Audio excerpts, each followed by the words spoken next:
Assalamualaikum warahmatullahi wabarakatuh. I will explain how to query Indosat balance in the application. First, if you don't have the MyIM3 app, you can download it in the Play Store. Then, enter the name of the application in the search bar. After that, we just press the download button and wait until the download is complete. This process may take a few minutes depending on internet speed.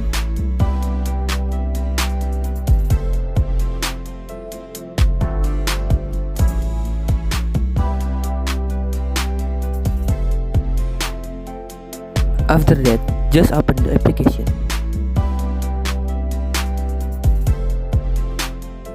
Then, grant multiple access permission and login using registered email or phone number.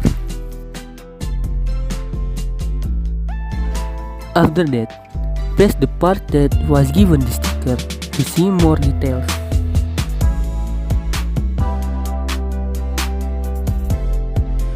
Here can be seen in full detail.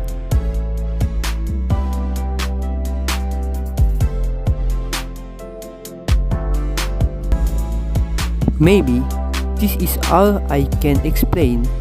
Thanks for watching. Wassalamualaikum warahmatullahi wabarakatuh.